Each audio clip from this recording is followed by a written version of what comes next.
What's going on with Century's new top model CR7 at the 2024 Dakar? As we discovered in my earlier video about the CR7, it's a big step for the South African rally raid manufacturer. Century has become famous for the reliable rear-wheel drive cars. The CR7 is taking a big step to the Dakar's top category, T1+, which means all-wheel drive, and a completely new design of the CR7, which includes a different engine position. For more information about the details of the CR7, check out my other video below. Like I said before, the team didn't plan to send the CR7 to the Dakar 2024 because they didn't think they would be ready. A rollout was only in September 23, and you usually need more time to test such a completely new design. But the tests went well and there were no issues, and the team decided to send two new CR7s to the Dakar. Because in 2 weeks Dakar, you learn as much as in 3 South African rally events. And so they worked together with Manama's Team Rally Estonia. They run both CR7s, including the one of works driver Barak Vanat. The other Century works car is a 2023 CR6T, so a rear-wheel drive buggy with the same Audi 2.9-litre V6 turbo engine driven by Sarah Dory. And it proved to be true again. The Dakar is harder than anything else. First, the two Century CR7s were fast and comfortable for the crew, then, at the end of stage 1, it went south. Estonian driver Manama had power steering failure 100 km before the end of stage 1. A power steering failure is nothing unusual at the Dakar, and many competitors discover that when they bring new cars. But it became worse. Manama felt something loose later on in the suspension, and they stopped to check. When they got out, they saw this. A wheel bearing failure. Their front wheel was about to fall off. They didn't have the spare parts with them, so they had to wait for the support.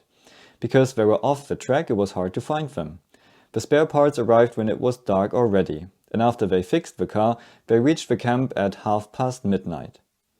The mechanics worked through the night, but still couldn't get the car ready for their starting slot on the next day, because they found more problems on the cars. The team discovered the reason for the wheel bearing failure. The bearing gets the front drive shaft from one side and is fixed with a screw and washer from the other side. Now, this washer seems to be too soft and is squeezed by the forces during a long Dakar stage. This introduced slack and the assembly rattles loose. The wheel bearing comes apart and the wheel can fall off. They used the washer with a different material, but it rattled loose again. While working on the car, they discovered other severe problems. The lower wishbone mountings on the outside were cracked and about to break loose. The drivers were lucky not to have a big accident. Remember, in my other video we talked about the great design of the CR7, which is using the same lower wishbone all around and the same upper wishbone all around. If we take a closer look at the lower wishbone, you can see that they had another good idea here. While the main wishbone is a welded steel part, the outside mounting points are separate cast parts, which are fixed in the wishbone with 2 screws. So if they break or you want a different setup, you just need to change the cast parts, not the whole wishbone. So it's good for taking smaller and lighter spares. The problem now is that the cast material seems to be extremely brittle.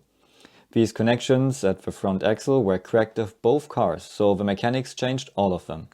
Additionally, they tested them and found that you can simply smash them on the table with a hammer. So it's nothing you want on a 2-ton Dakar vehicle. They were running out of spares and don't have these parts in a better material, so they decided to not continue the Dakar. That's the information at the moment. In addition to that, they saw while working on the car that the upper outside wishbone connection also built some slack and wouldn't last for much longer. Meanwhile, the other factory car, the CR6 Turbo with rear-wheel drive, is on 7th place overall after 4 stages between T1 plus all-wheel drive competitors. So it's going really well for the old car. So in summary we can say that designing a front-engined all-wheel drive vehicle was a big task for Century, and the cars are clearly not ready yet. The issues they're having are at their front axle design. And remember that they don't have experience with front-wheel drive yet and steered-driven wheels. All these issues are classic problems that usually come up during testing, but, as we said before, they decided to send them to the Dakar as one big test. But if the car was driving, it was fast and comfortable, which is very important for rally raid vehicles. So it looks like we will have to wait for next year to see the Century CR7's real potential.